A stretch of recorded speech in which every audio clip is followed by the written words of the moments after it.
This is another episode of Standup Comedy, your host and MC, celebrating 40-plus years on the fringe of show business.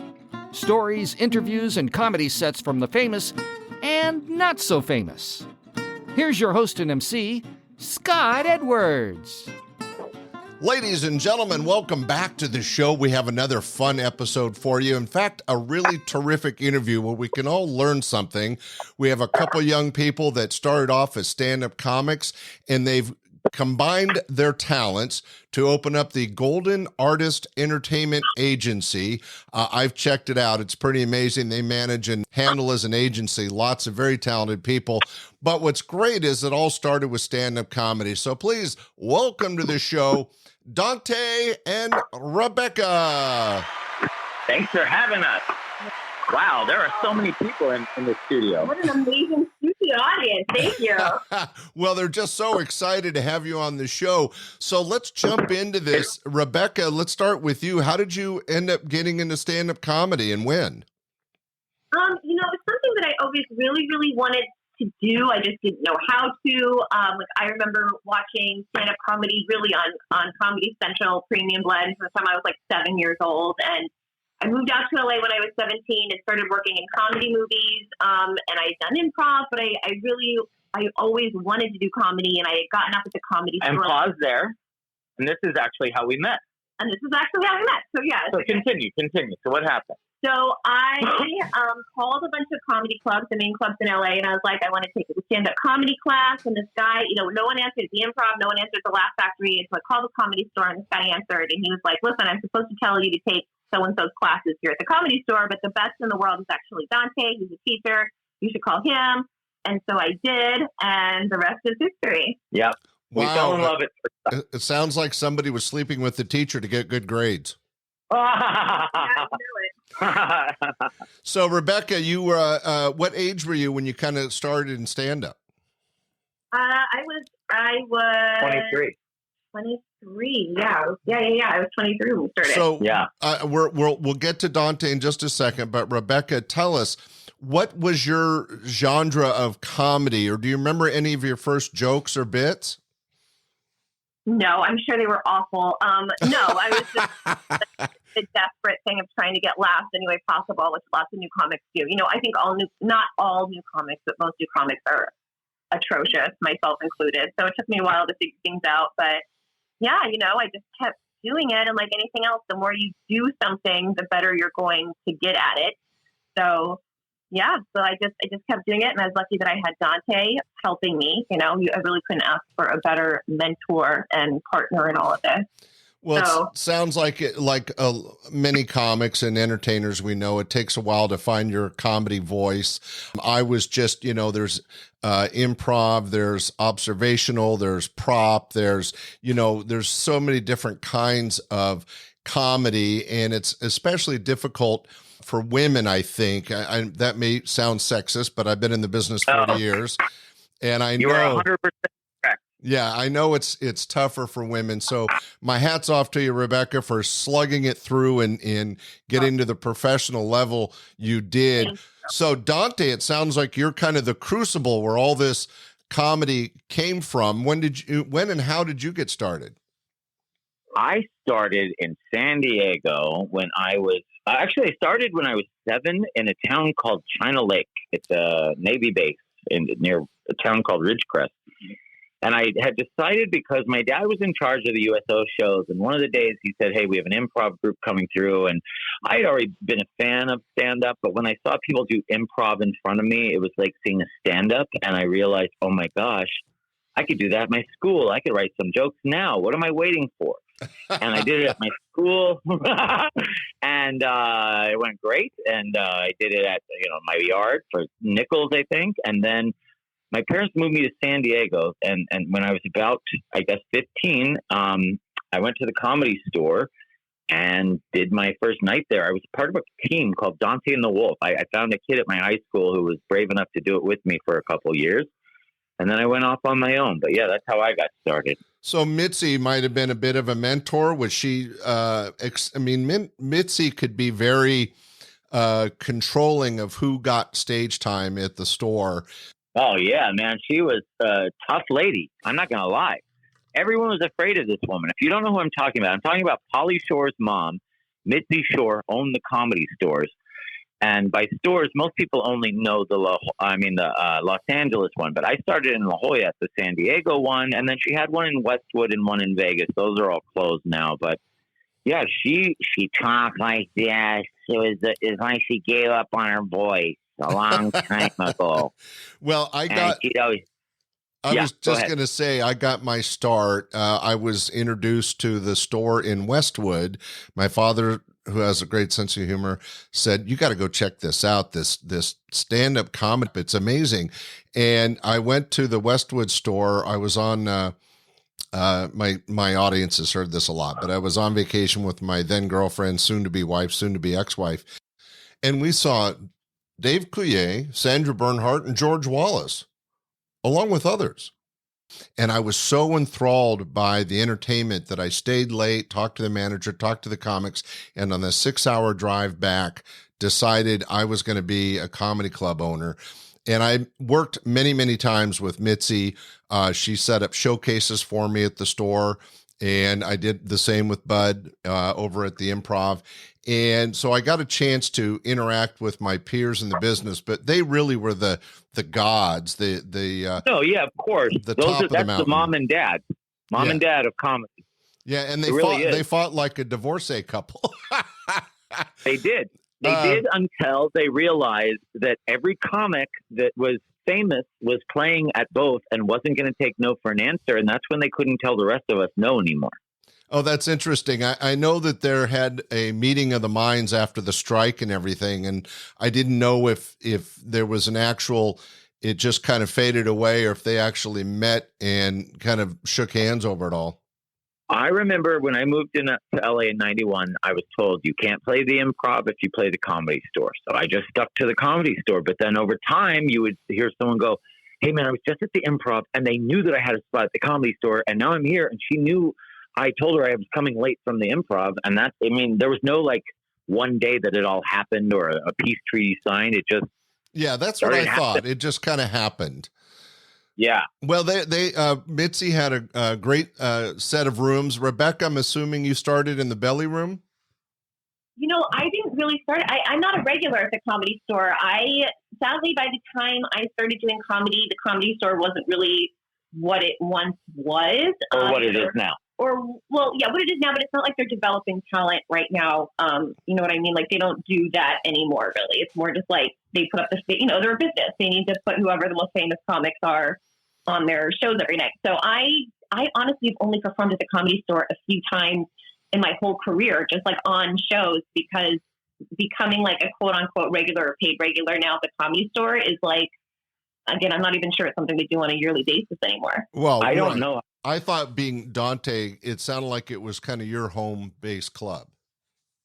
Yeah, but by the time I met Rebekah, because she and I only got, she only started 15 years ago. So I've done it 35. So I guess I was, 20 years into comedy at that point. And the Comedy Store I'd sort of left it at that point and was really on the road all the time by the time I met Rebekah. Okay. I last comic stand. Yeah. Yeah, I'm sorry. I'm trying to get the dynamics together. I probably should have asked sooner, but I think that's interesting because Dante, the world that you and I came up in the 80s and 90s was totally different from after, let's say, 2000 or even 1995. It started changing. And 100%. Right. And I just, because of your connection with the store, I thought maybe Rebekah got her start there as well. Rebekah, is there a club that's kind of was your home club, or were you just hitting any stage that would put you up?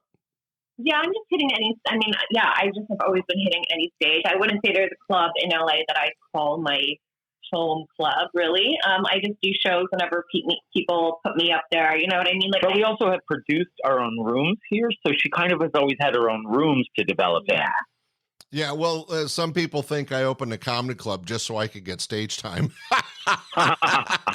But not true. So, Dante, you have a little bit more history in the business. You've been a road comic. Any interesting, fun, or extra good or bad road stories? Absolutely. Do you miss the road? I'm still actually on the road, which is nice. Even though I own this company, I actually performed last weekend in Reno, or the whole week, I guess, in Reno at the Laugh Factory. Oh, awesome. And one of my clients, Alyssa Poteet, who I also manage, was the opening act on the show. So yeah, I mean, no one cares if I still do stand up. It doesn't interfere with them because it's, an hour at night after hours. So if they can't handle, yeah. What I was alluding to, and again, I'm making bad assumptions, so thanks for clarifying my stupidity.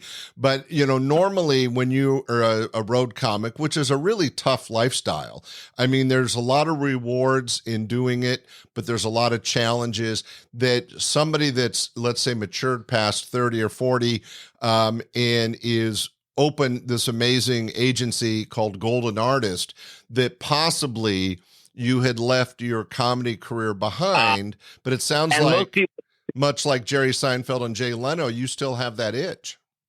I've got the itch, man. It'll never go away. And it's like, I don't obviously get out as much as I want. This month, I go out twice. Next month, I have 0 gigs. The next month, I think I have 1 or 2. So it's not like it's how it used to be. It used to have to be every weekend and then a few shows in LA to make my nut every month, Right. But now, thank goodness for our business and other things. Yeah. But, your original question was any fun road stories. And before we get to that, I think Rebekah has had some pretty special experiences at the Comedy Store. And one of them was like, it led to her biggest TV show ever. Wow. Let's hear about that. Heck with you, Dante. Rebekah, take it.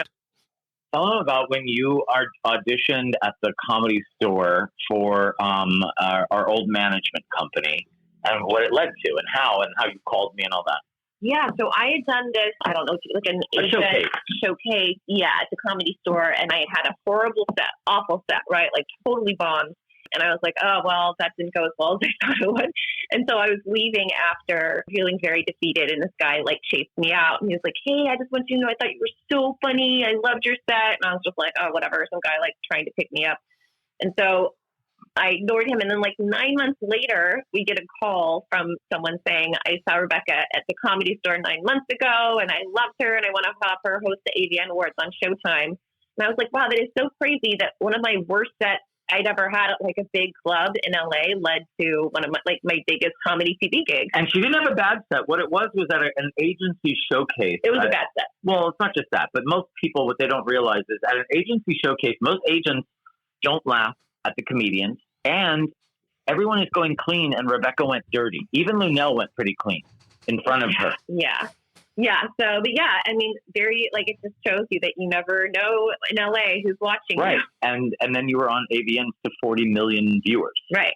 That's an incredible story, Rebekah. And it reminds me back of the old days where an actress or an actor might be discovered at a local drive-in or Big Bob's restaurant or something. I mean, you never, like you just said, especially in LA or New York, you never know who's watching.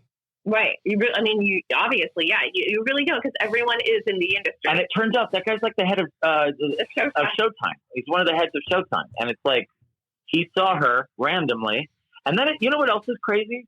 So I go to meet him because I went with her to these awards and I was writing for the show because the guy from the TV show knew me. He's like, hey, you want to write some skits? I was like, great. So I meet this guy who hired her from Showtime and he goes, oh, wait, where do you live? And I tell him, and he goes, my friend, oh my God, I snuck into your house before. And I go, what do you mean? He goes, me and my friend lives directly across the street from you. You guys have parties at your house all the time, right? And I said, yeah. He goes, yeah. He described my house. So this guy from Showtime who had hired her had come to our house, snuck in, hit on my roommate at the time, this girl, and then snuck out. But we didn't even know that they came to the party. I would have never known if he hadn't told me. So what you're saying is the head of Showtime is a party crasher. That is. He's a party crasher. Yeah. Oh, that's a really good. That's a great story, Rebekah. Well, we sidetracked Dante. You were about to share a road story that you felt was a good experience for you. So for me, honestly, my road stories, there's a lot of crazy things that have happened, good and bad. I think when people ask me this, I forget, certain things that have happened after 35 years. People bring up stories, or I'll watch a video and go, oh my gosh, I didn't know there's a video of that. Like, I just saw a video where I was in Champlain, Illinois. It was probably like 1995. I was extremely famous on BET because I was the funny white guy on a show called Comic View. And they played me. They started filming me in 92, and by 1995, when I did this, I probably had filmed 8 different episodes, and at least one aired per day on BET. Wow. And so, yeah, I was very famous, and I'm at this college, and some guy, what had happened was like it wasn't the audience's fault. A fight had broken out in the audience, and the DJ started like telling them to kick each other's ass and these kind of things instead of trying to stop it. So, and then they're like, okay, and now Dante. And I go out there, no one's been paying attention. And this one guy starts threatening that he's going to shoot me. And I'm basically saying, don't shoot me in this shirt. My mom, will think I'm gay. And please don't kill me in Illinois. If you could take me to another state, that would be better. Just this whole thing. And so by the end, he's laughing, thank goodness. But I've had to get out of situations like that quite a bit. I was at another show one time where this guy, this is actually kind of funny. He goes, oh yeah, I'm going to shoot you. I was like, with what? He goes, I've got a 22. I was like, where is this 22? Well, it's not on me. Well, where is it? It's in my glove compartment. Where's your car? First parking spot out front. What kind of car? It's a brown Mercedes. Right then the cops walk in. I'm like, it's him right there. He's got a 22. It's in a brown Mercedes. First spot's in the glove box.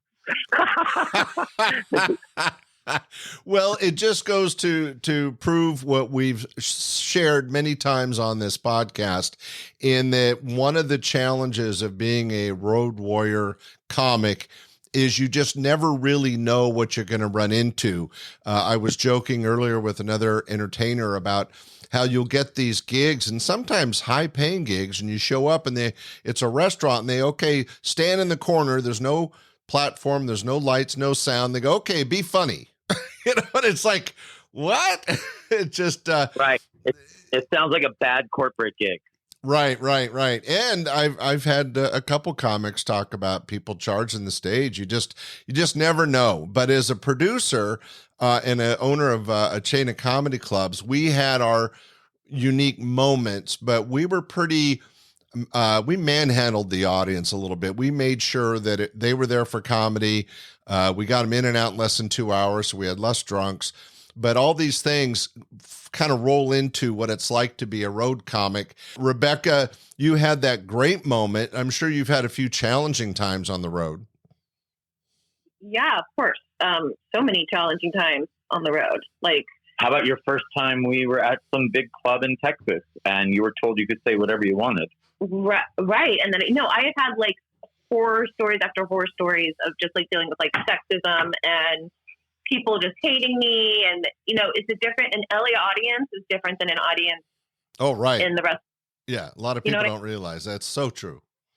Right. Jokes that hit in, certain cities are not going to hit for lots of other cities.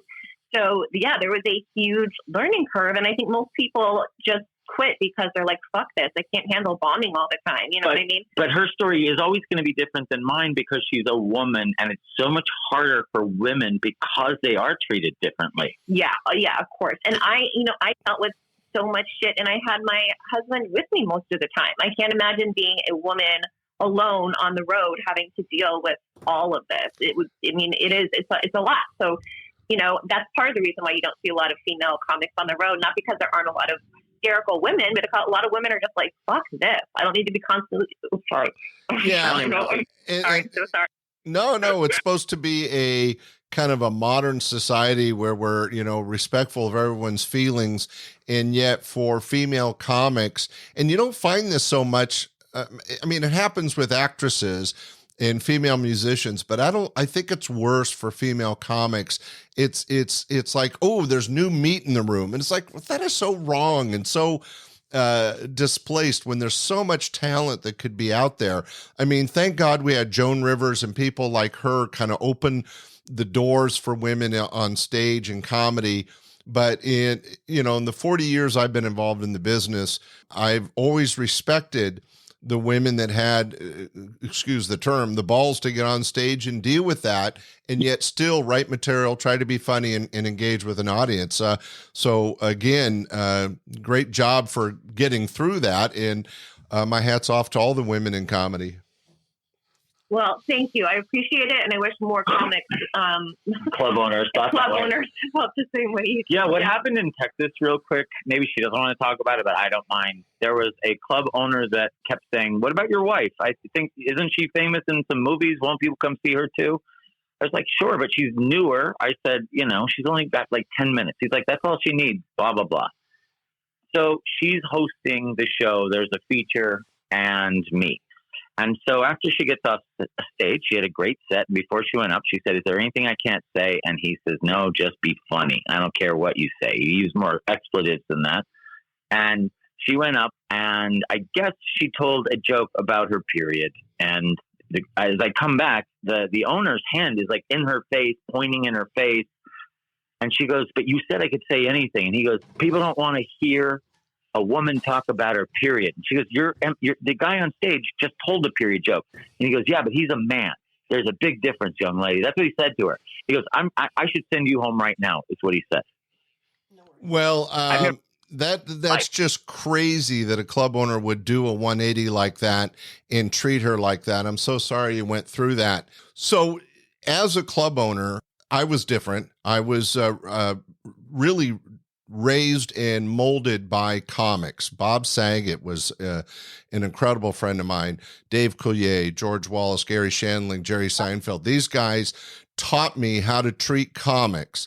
And they were the people that said, especially when it comes to the female comics, you have to kind of be extra ginger with them because your peers aren't as supportive and aren't as understanding and aren't as controlling of an audience.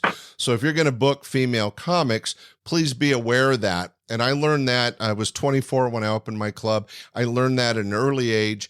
And so I never experienced it in my world of comedy production, but I've heard lots of nightmare stories like Rebekah's where you're told one thing and then something else happens. And I just don't understand how that club owner could justify his reaction. And I'm sorry you went through that, Rebekah, but you were in the right. I'm sure Dante told you at the time. He even called us the next day when we were on a tour, like an actual tour, and was like screaming, "I've been so mad about this all day. I want to fire both of you," and blah, blah, blah. And it was just insane. I've never had that happen in my life. Well, ever. I don't know the circumstances. If we were friends, had called me as a comedy club owner, I would have said, quit his ass, just, you don't need him. There's a lot of places to work and there's no reason to put up with that kind of crap. Yeah, I agree. The problem was he and I have known each other since I was 15. He actually is a nice guy, and he is a good guy. He just has I think he has what do you call it, bipolar, because it's like, well, either that or he's really got some weird psycho issue with women's periods. Or that, yeah, because I'm not defending him when it comes to women. I'm talking about I've seen him act like this in the past. Oh, okay. That's what I'm saying. He blew up something that was nothing. It's not like she was, told a very dirty joke about her period or something. It was very light. I'm not trying to make that sound funny, but it was a light joke. But he flipped out and clearly said, "Well, he's a man; he can say it." No, it's just so sexist. But that's the incredible thing about the road and stand-up comedy when it comes to women comics versus male comics is that even in this supposed enlightened day of wokeness, there's so much sexism going on in the entertainment industry. And it's, as I mentioned earlier, I think especially bad or strong in the stand-up comedy world. Rebekah, you would probably agree. Yeah, really, really bad in the stand-up comedy world. I mean, the sexism, it's everywhere. Wow. Well, I mean, and then you've also got, comics aren't always the best people. I hate to say it. Well, there's a lot of turmoil with stand-up comics. Comics are just people. So whatever you get at any point in time in any, building that you're in, That's who comics are. So there's the good and the bad. There's the kind that are rude. There's the kind who are sexist. There's the kind who are going to hit on a woman on a 2-hour drive to the next gig and talk about his wiener the whole time and say it was a joke and she shouldn't be getting mad when she shouldn't even have to deal with it. You know what I mean? Oh, yeah. No, you know what? When I had my club, my now wife's sister, who was 15 at the time, was working for me in the kitchen, and one of the comics was being really rude and pushing on her. And she said, I'm only 15. And he goes, well, I don't care. It's like, wow. So then take a beat. And she goes, and I'm the, my sister is so-and-so. And he goes, oh, shit. He left the kitchen really fast because he realized, he was hitting on the wrong person. But that was all self-preservation, not politeness. I mean, but what's crazy is there's a whole other, what do you call it? Ecosystem that goes on at comedy condos, don't you think, dear? Mm-hmm. Where you see like this nice guy who will talk about his wife on stage, and then you get back to the comedy condo and there's like a woman knocking on the door at 2 a.m. or he's being picked up by a woman at like that. All that kind of stuff happens all the time too. And I'm the kind of person where if I know your wife and I know your family, I don't want to go on the road with you if you're going to do that, because it makes me uncomfortable. And then I have to lie for you, and I don't lie for anybody. Yeah. Put you in a weird position. I heard a story. We had one of my employees picked up a comic and took him to a female comic, took her to the condo. And you were just pointing out, Dante, that comics are just people, but there's all kinds of wackadoodles in humanity. And they open the door and come in, and there's another male comic laid out, spread eagle, totally naked, didn't move, didn't comment. They just literally had to step over him to get to her room. And this guy was just being weird, or had his piccadillies and was sharing it all. But it was, those things. It's just crazy stuff. But tell you what, let's go on to the next subject, because we could talk about sexism in entertainment probably for hours. And I think we have given everybody listening the strong idea that you guys are two professional entertainers that have been working in the stand-up comedy business. You've had successes. What I was interested in, when and how, or maybe the best word is why, did you end up opening the Golden Artist Entertainment Agency? You go, Dante. Well, my wife, I will say that my wife is responsible for us having a company, and here's why.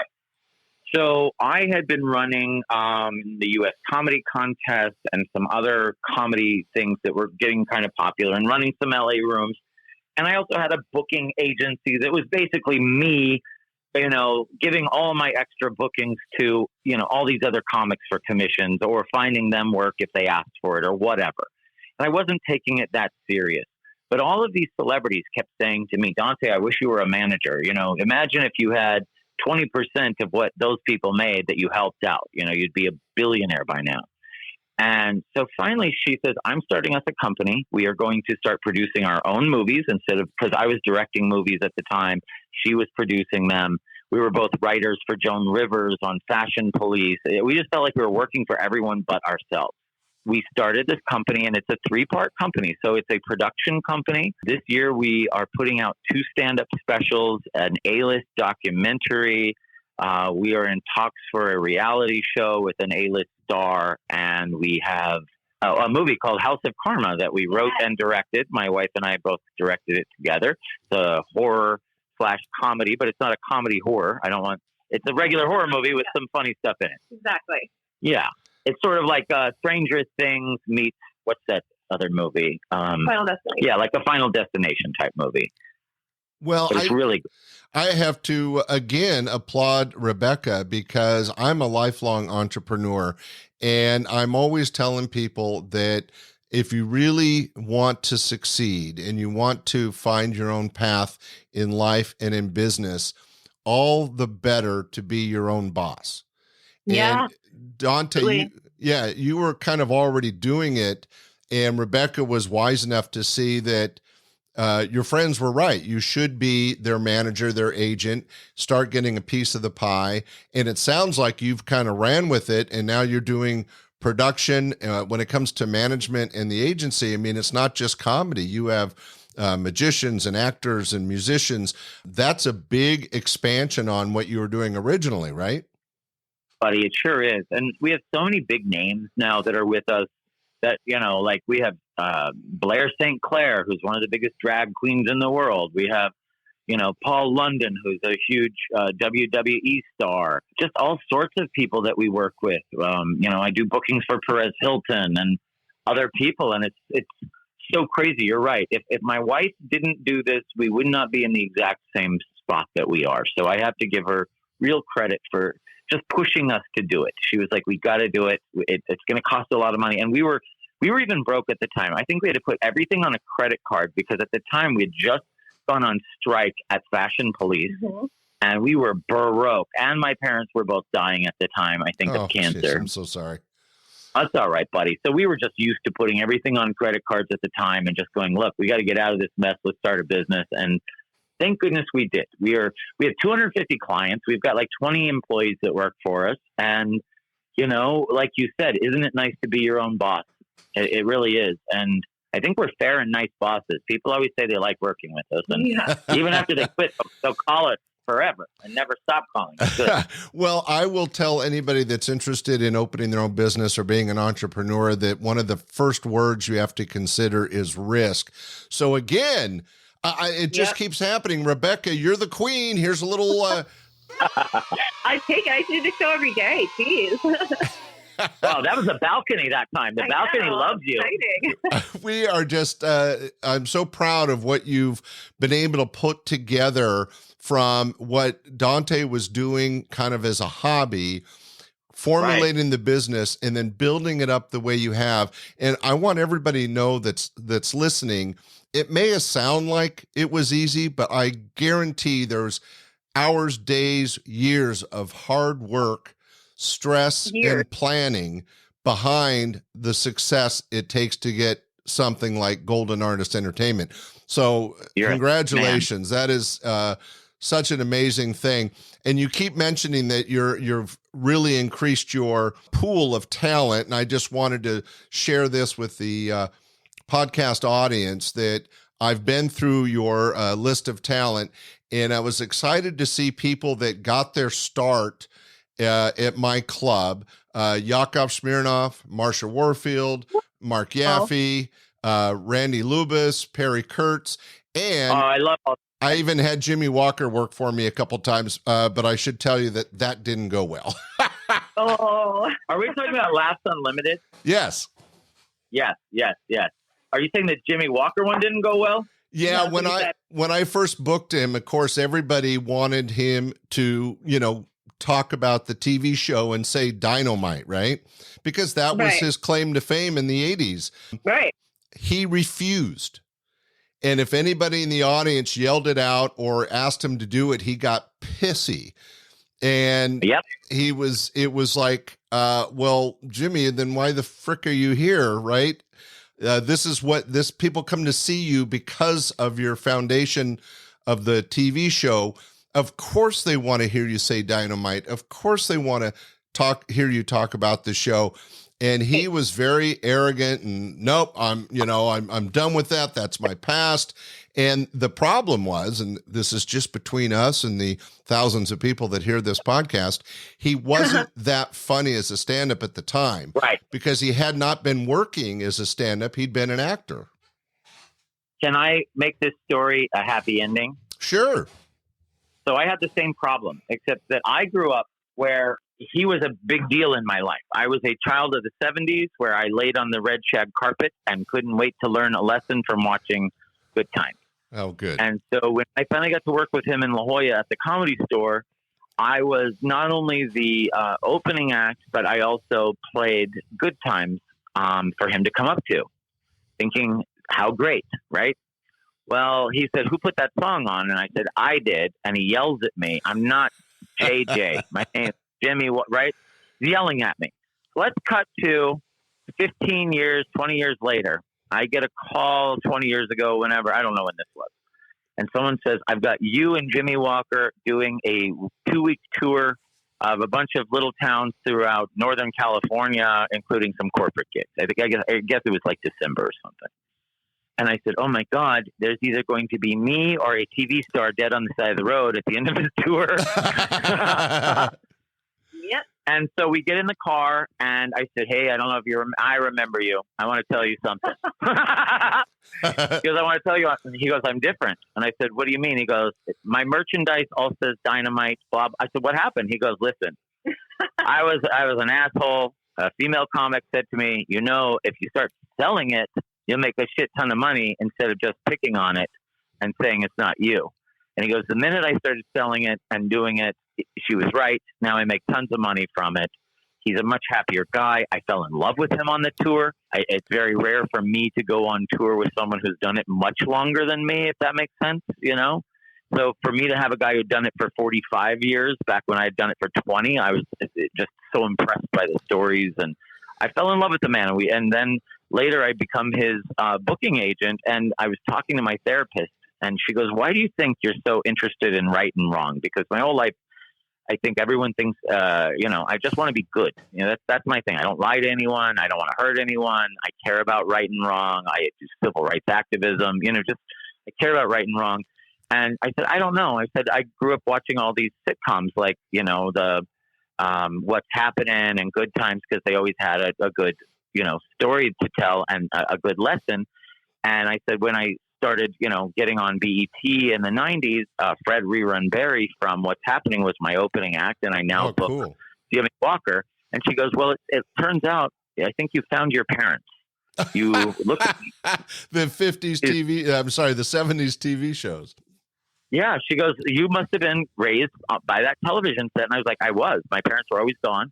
And she goes, well, you sought out your parents, and now they're in your life. Now, Fred died, but Jimmy's still here. But I told Jimmy that the other day, and he just laughed at me. He thought it was crazy. Well, it is crazy, but I understand what the psychiatrist is saying is that the shows we watch, especially if we're, what are they called? Latchkey kids, where we were on our own a lot, becomes your compass to right and wrong and how to act in with other people and stuff. But that's very interesting, Dante. Well, let me expand a little bit on the agency ownership. And Rebekah, I'll start with you. What advice would you give somebody that's looking for representation? At what point do they need a manager or need an agent, and any advice you might give?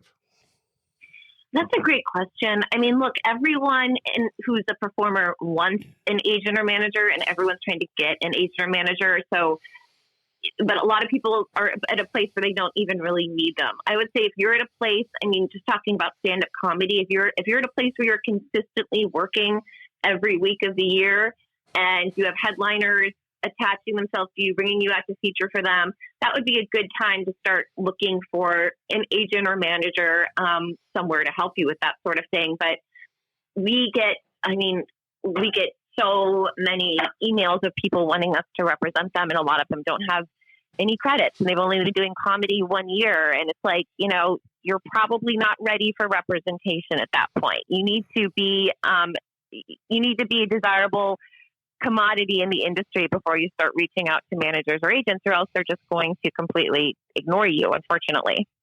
Well, and that makes perfect sense, but it's good for my listeners to hear that from a professional, that to echo what I've told people in the past and other shows, is that you have to do the work, you have to earn it, and you have to grow. And some people that's a few years, but many people it could be over a decade of hard work before you turn that lump of coal into a gem called your act. Dante, what would you tell somebody that is thinking about or wants to have representation?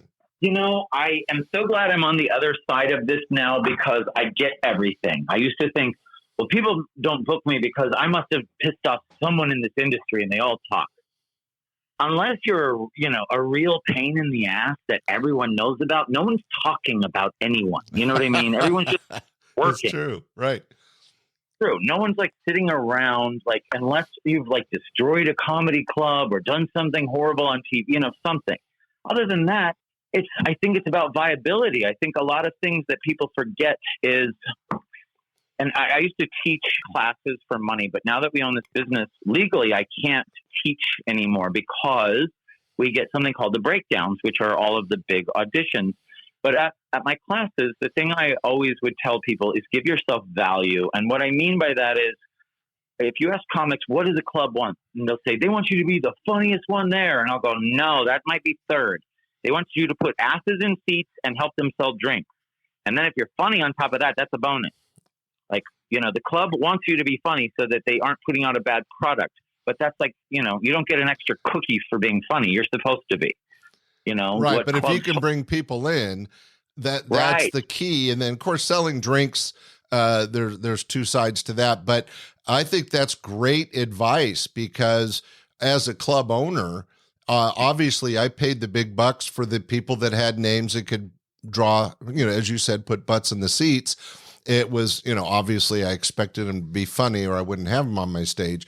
But it's right. true that if you were looking for representation, you have to have that name, that product already available, right? Right. I think a lot of times people are like, well, here's me. I don't have any credits, but I'm really cute and I want it more than everyone else. And in their own minds, they do believe that they deserve everything. And maybe they do. But the problem is, until you build that product, until you build your brand, no one knows what you're selling them. You know what I mean? Because if you're a newer comic at a year and a half, how can I book you anywhere? It's not till you've hit about 2 years and can really MC that you have money value to me, And even then, even if you are making $100 a show, what is my commission? You know what I mean? Is it even worth it for me to book someone who isn't famous? Exactly. That's a lot of hours of my day for 10%. Well, here's something I think you and Rebekah will be able to relate to. It's kind of the flip side of that. I've been hearing a few stories about some of these people that are getting hundreds of thousands or 500,000 followers on TikTok or Instagram because they do these little 30-second or 90-second films or whatever they're called, and they have this huge following. So then some ridiculously not smart corporation says, okay, we're going to pay you $10,000, and they put them in front of a 2,000 seat theater expecting that they can be like a qualified, trained headliner and fill the room with comedy for 45 minutes. And guess what? They don't have an act. They may have 500,000 followers, but they've never worked an act. They've never worked a live show. They'd have no idea how to use a microphone. I mean, it's just amazing that these people are still getting offered, not by companies like you, I'm sure, but there's people out there trying to book these idiots. Yeah. Oh, by the way, absolutely. not that I have an opinion. We feel the same way. We got invited to a couple of these, right, Rebekah? Yeah, we got invited to see a comedy taping of someone that is a huge internet sensation making comedy videos, and they just weren't funny, It was abysmal. Right. It was bad, but I'm sure it's still, I know it's sold and you can watch it, but I mean, just because you have a special out and someone produced it, which now happens all the time, because if you have enough TikTok followers, someone's going to produce your comedy special. There's just a lot of crap out there. And what's crazy is when you look at all these quote unquote comedy specials out there, and most of them are mediocre at best, it's crazy to think that that's what now humanity, or like the younger generation, is thinking that's what solid stand-up comedy is, because that person has their own special, even though it's like, no, that is not what real stand-up comedy is. And it's hard to say no to it when you've got Joe Blow coming and you know that out of your 350 seat theater, he's going to fill 150 seats a night. But if you bring in Sally Jones for one night, you'll make more than you did all week on Joe Blow. And she's not going to be funny because she's an influencer, but it's hard to turn that down. Right. And a lot of the bigger comedy clubs around the country, you see them all the time, are booking these people, and they are selling out, these people that are just online sensations. And again, that doesn't mean that the people left the show happy and thinking they saw a great show, but they just care about, like we talked about earlier, putting butts in seats. That's all they care about. And we brand it differently because we do put celebrities into comedy clubs, but we sell them as either a celebrity that is newer at comedy or a celebrity that's done comedy. But either way, we sell them as the host of the show. That way they only have to do 5 minutes. and then they're there all night introducing But see, each comic. that just proves how smart you guys are. If I was still in the business, that's exactly what I would do, because you, as you said, Rebekah, you don't want to turn away the money, but you have to present the talent that's there in the right format, and giving them a 45-minute set is not going to work. But if you have them as the host and people get to say, "Ooh, I saw that person," or "I get to meet him after the show," then you're not really violating that. To me, there's a standard of entertainment that you have to reach for each and every audience. That's amazing, and such good information. I had a similar situation where I got a chance to, I'm older than you guys, but you may remember Monty Python. And I had a chance to book Graham Chapman in my club. And it was literally a few months before he passed away. So I feel very blessed that I got a chance to meet and hang out with him for a weekend. But we had to explain to the audience that he wasn't going to come in and do some dick joke filled comedy set. He was coming in as Graham Chapman from Monty Python. And me and my friends, and I would say the majority of the audience, understood his stories about hanging out with the Beatles and the Rolling Stones and how they made their movies, and Fawlty Towers TV show was fascinating, entertaining, good, solid entertainment. But I'll tell you, I had more complaints from that show from people that said, "Where were the dick jokes?" And I was like, come on, expand your horizon. Right. People are so crazy like that. We saw a great show on Broadway called A Strange Loop, and it stars someone named Jaquel Spivey, who plays the main guy. But the guy who wrote it, his name is Michael Jackson, and I guess recently the show's closing, and he had to step in, right, as the main performer instead of Jaquel. I guess I saw his tweet the other day where he said he showed someone saying, "I hated that you stepped in for Jaquel. You didn't know the choreography. You didn't know this." And I tweeted to him and I said, "I actually would have paid double to see you, because it's your story. Like, this whole story is truly about him. Like, you fall in love with this actor, Jaquel, who's playing him in this thing, but going to see the man talking about his own life, I would have paid. I wouldn't care if it was funny. You know what I mean? Or if it were messed up. But you know what if you know what you're getting into, that would be even more thrilling. Right. Who comes to a Monty Python show looking for dick jokes? I'm just saying there's always that percentage of the audience that's really clueless to what quality entertainment is. But, as a producer, that's what we deal with, much like comics on the road. You have a different audience in New York or LA than you might have in bumfuck Oklahoma, right? Or something like that. Not to be rude to the people in Oklahoma that listen to my show. We love you. Okay. Let's get back to business real quick. Rebekah, what are you looking for in talent? In an elevator speech, what would you say you're looking for in talent? I am looking for someone unique. I am looking for someone that's dedicated to what they're doing. I'm looking for someone that is brave in their own careers. They're not afraid to get out there and talk to people and put themselves out there. And they're in a good place to work with people. They have good social skills. They have good business skills, which is so important. People think if you're just talented, that's all you need. And it really isn't. So yeah, I would say that's what I'm looking for mostly. Yeah, you need the whole package is what you're saying. Yeah. And I feel like that's probably, most people will probably give you that answer. Well, let's find out. Hey, Dante, if someone said, what are you looking for in talent? How would you package it? I would honestly say, here's what I want.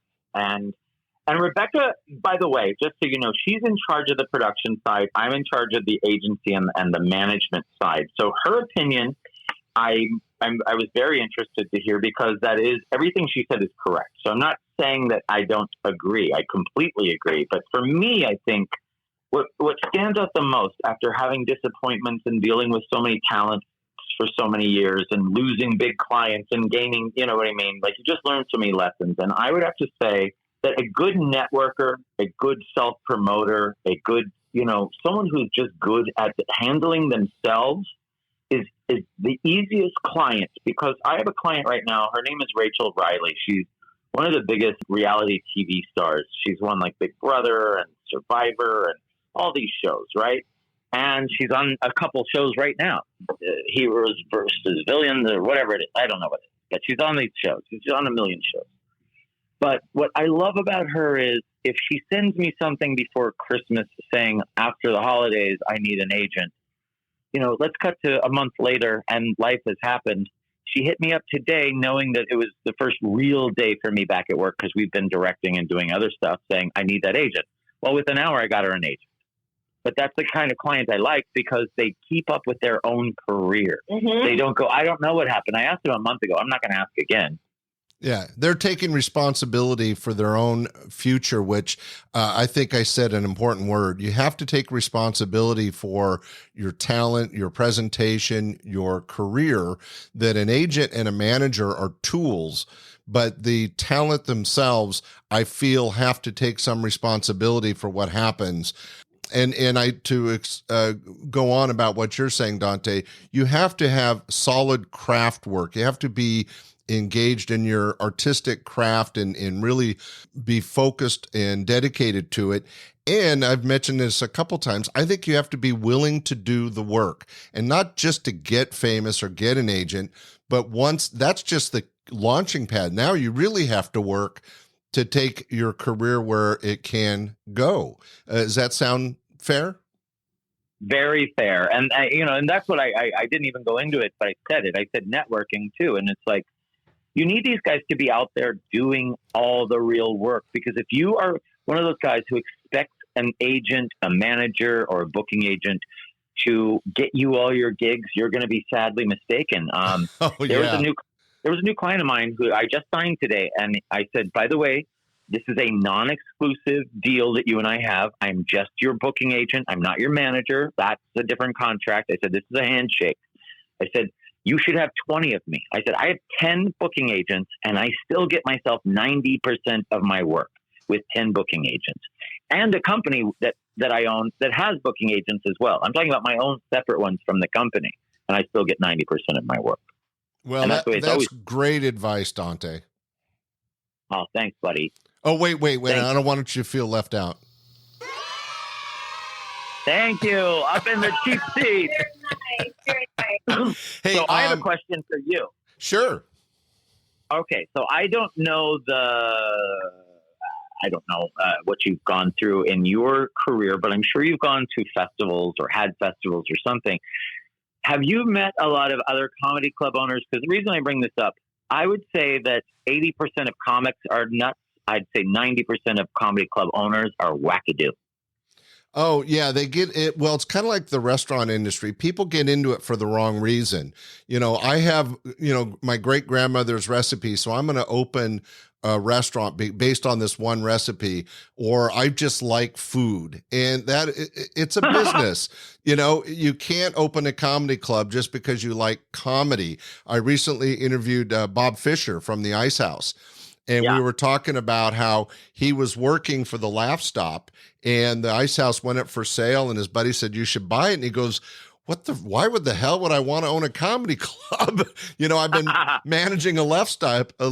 I know how horrible it is. He ended up getting a partner and doing it. And luckily for all of us, the Ice House is a treasured comedy club in the industry. But it wasn't, he didn't go into it on whimsy. He knew what he was getting into and what it would take to run a professional comedy club. And I think you're right. I think people underestimate, again, the work involved, whether you're an actor, comic talent, or you want to be a club owner, what you're getting in for. Yeah. And club owners, I have had so many strange experiences with comics, but maybe even weirder ones with club owners. Yeah. Do you care if I tell you a couple quick ones? No, I'd love to hear them. I love hearing about my peers. I do want to tell my audience, I think I've made it clear that even though there were Mitzi Shore and Bud Friedman were the mother and daddy of stand-up comedy out of LA, I was like the illegitimate stepchild, I always say, on the fringe of show business, but I was trained by comics. So I think I ran the right kind of operation. That being said, there are clubs or rooms that call themselves clubs all over the country run by people that Dante is about to explain. Yeah. Well, Rebecca, I'm sure you can probably better tell them about like Stanford and Sons, but maybe I should tell them I was at. Now, I actually am kind of curious. I want to bring this up before she talks about that. When I said asses in seats and drink sales, you said, well, yes, on asses and seats, but drink sales, there's two sides to that. So I'm going to say what happened to me and what sort of my trick is. And then I want to hear what your thought is. And I'd like her to tell you about these other guys. So I was performing at a comedy club. And one of the things I have in my act is a salute to the troops. I used to just go up there and say, hey, everybody raise your glass. But then a club owner said, hey, every time you do that, people buy more drinks. Do you mind just saying, hey, anyone need a drink so we can do a shot? And if people say yes, can you wait till the end of your story to do it? I said, okay. And it started working. All of a sudden, I'm selling drinks left and right? Club owners love that. They love it. So I even sold myself to this new club as such. And what happened was I get off on a Friday night after the first show, and the owner, it was a man and a woman. The woman comes up to me and says, Dante, do you know in the 35 years I've run this club, we have never completely sold out of every glass? And my face lit up. I thought she was going to say, we're going to give you a bonus or just give me a hug. You know what I mean? Something. She goes, don't do that again. Don't do it again. Really? Yeah. And then real quick, and this has nothing to do with booze, but it was a 3-day weekend like this was. And the husband says to me on Sunday night, we might have to cancel tomorrow. And I said, no, I know you're going to have about 300 people tomorrow because my social media is blowing up. And they're all saying they're all coming tomorrow because it's a holiday and blah, blah, blah. And he goes, well, I don't have anyone buying tickets. I said, how many do you have? He goes, I have 100. I'm planning for 100. I'm like, well, you're going to have double that. I get there and he goes, there's 300 people outside. I'm only prepared for 100. Now I have to go tell my bouncer to tell half the crowd to leave. How disappointing, Dante. Like, it was my fault. That's just crazy thinking by, well, what I'll say is amateur club owners. These people own 4 major clubs that everyone would know if I said them. Wow, that's just nuts. When I was hesitating on the alcohol, when I opened my club, you could still smoke in a room. There was the rules, the ambiance, everything was different. But a lot of the newer clubs that were about making money had 2 drink minimums, and I never did. I'm a weirdo in my own way. I wasn't interested in getting rich off the club or getting rich off of selling drinks. I was all about entertaining the audience and providing the kind of show that they would talk about and remember and gave them a real break in their life. And so I never had drink minimums and never pushed drinks. So that was my only hesitation to agreeing to your earlier statement.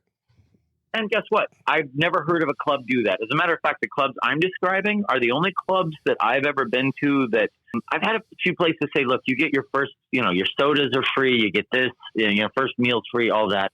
This club had nachos and I don't know what, and then just drinks. But they charged you even for a soda, a bottle, anything you want, they charge you for. Yeah, that's as a cop, I'm not used to that. No, that's bullshit. I mean, if you don't respect the entertainment, the talent, then what are you doing in the business? If you just want to sell drinks, open a frickin' bar.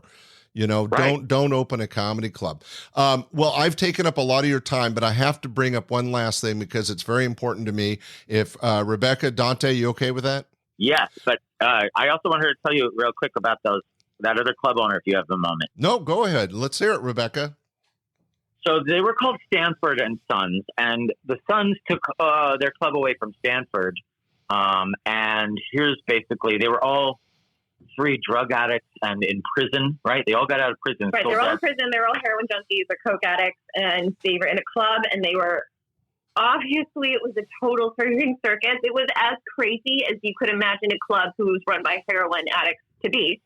One night after the show, we watched someone lay down on one of the tables, and all of the employees there watched them get pierced. Yeah.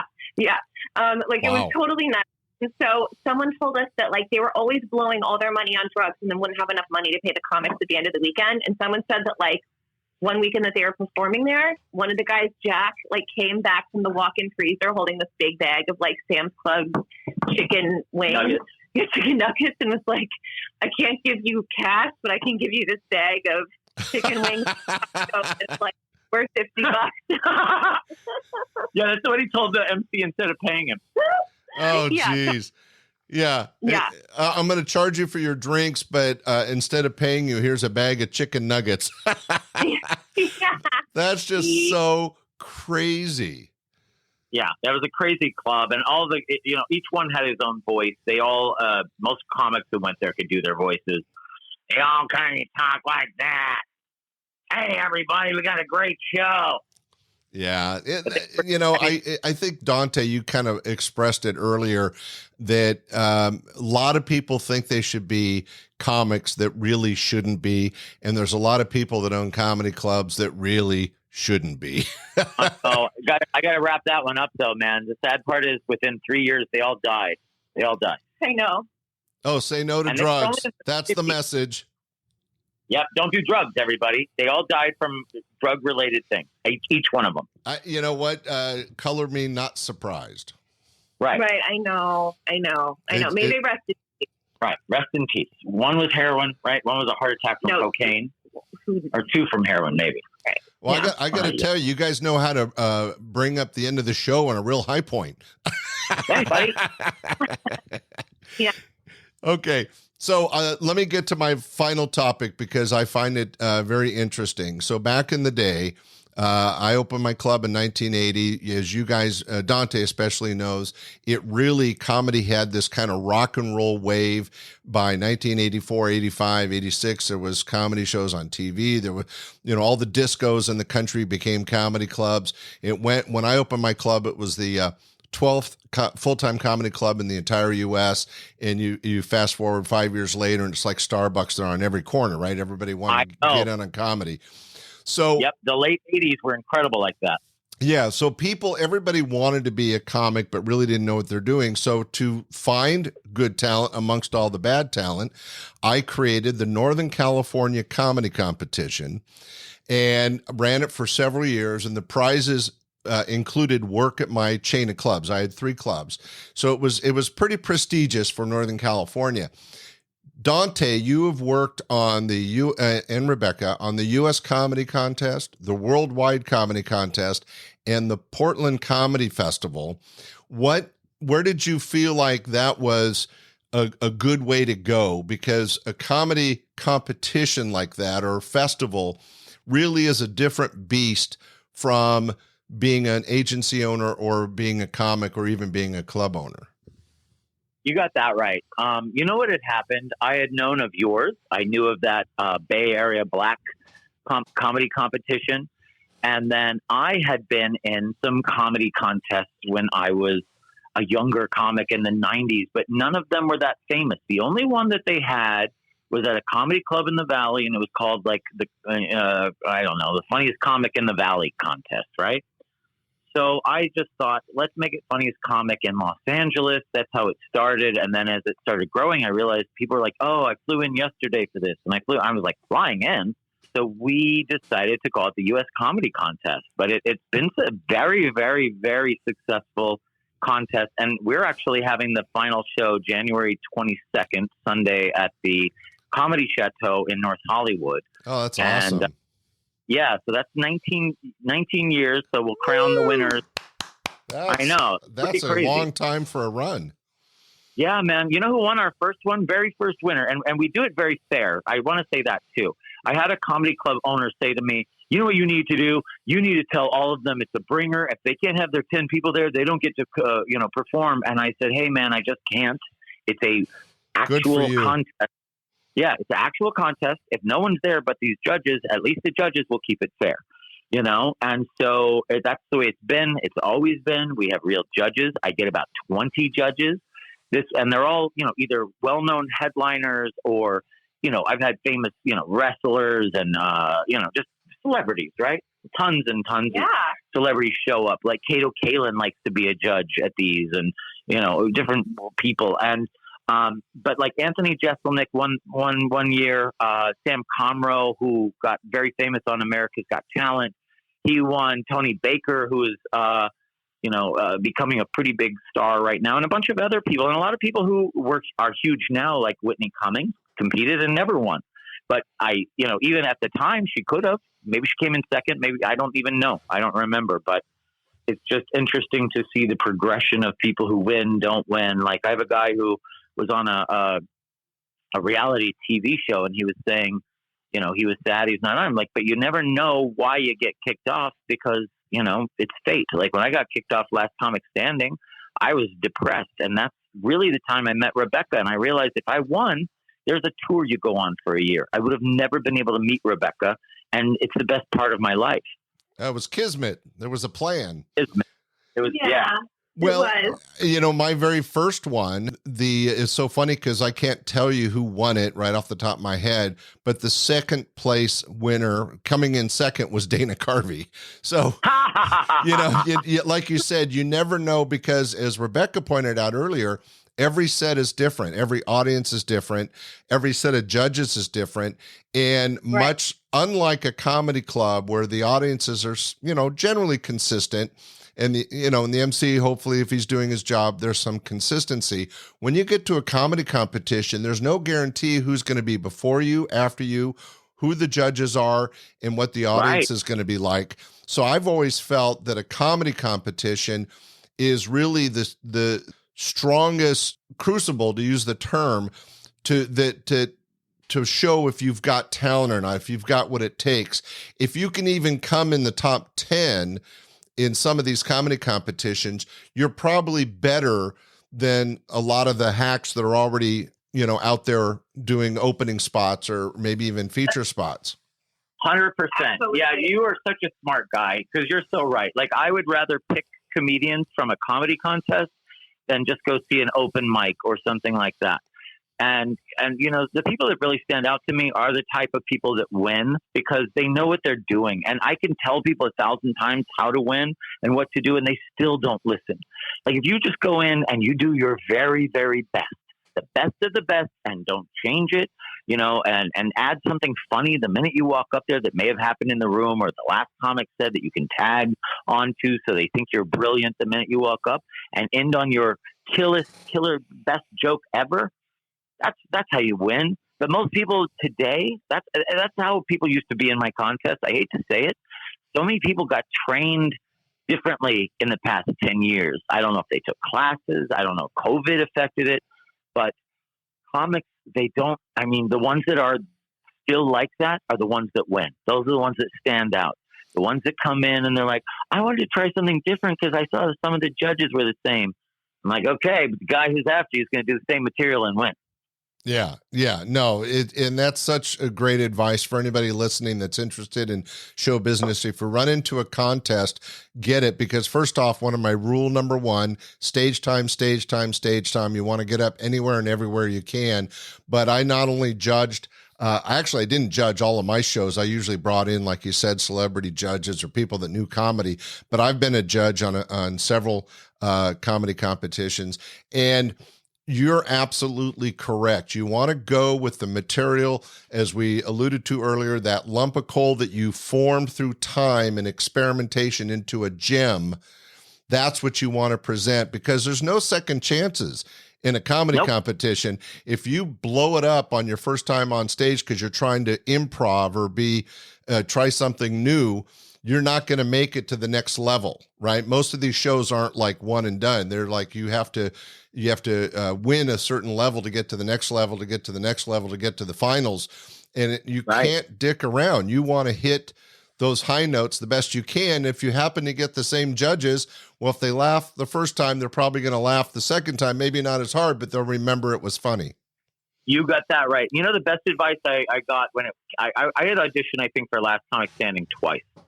And then my friend Alonzo Bowden won it. And before I knew he was even going to be a judge on the show, I said to him, how do you think you got on when all these other great guys and me and all these people, they don't even let us go past like 10 seconds. He goes, because you guys are probably doing a long bit. You're doing your best bit and thinking that they're going to give you the 2 minutes they said they were going to give you. But you're not in a comedy club and you haven't, warmed up to them. And you're not able to do your final 2-minute bit with their full attention. So my best advice to you is go in and do 7 jokes in 1 minute, so that they are laughing rapid fire, and they, before they see you leave, you've at least gotten 7 jokes out. Yeah, that's great advice. And I wish people in the business were wise enough to listen to the advice of people like you and I and Rebekah that have been in the business, because as you mentioned earlier, so many of them are, I don't know if it's arrogance or ignorance, but they don't want to listen to the people that have already been there and done that. I've taken up so much of your time, but it's so important. We want to let everybody in the audience know how can they connect with Golden Artist Entertainment. Do you have a website? Why don't you tell everybody if they're interested in one of these comedy festivals, what should they do, Dante or Rebekah? Well, Rebekah can tell you more about all of her personal stuff, but I can tell you about the business stuff. So it's Golden Artists, plural, with an S at the end, goldenartistsentertainment.com. And you can find out more about the U.S. Comedy Contest, the Worldwide Comedy Awards. You can find out who all of our great comedians are. If you want to have like a drag brunch tour brought to your town or whatever. I've got lots of, tours happening all over the country. But yeah, that's the best place to find out about it. And my personal website is comicdante.com. And then in case my wife doesn't mention it, she is on a brand new podcast that's doing very well. It's called Gamus. It's like gay famous combined. She was in 5 movies called the Eating Out movies that are like kind of like American Pie movies were for gay men. They're just, just comedies about, sex comedies, right? But she starred in all 5 and is now a huge LGBTQ star. And so her and 2 of the people that she was in the movie with have a podcast called Gamus. And every week they have big stars on. This week they have on Cornbread from Drag Race. They have Perez Hilton on, I think, in the next week. Just tons and tons of stars coming up throughout the year. But what sites would you like to plug, my dear? You pretty much covered everything. Follow both of us on social media. He's at Dante the Comic on everything. I'm at Rebekah Kochan on everything. My name is REBEKAHKOCHAN, and that's pretty much it for us.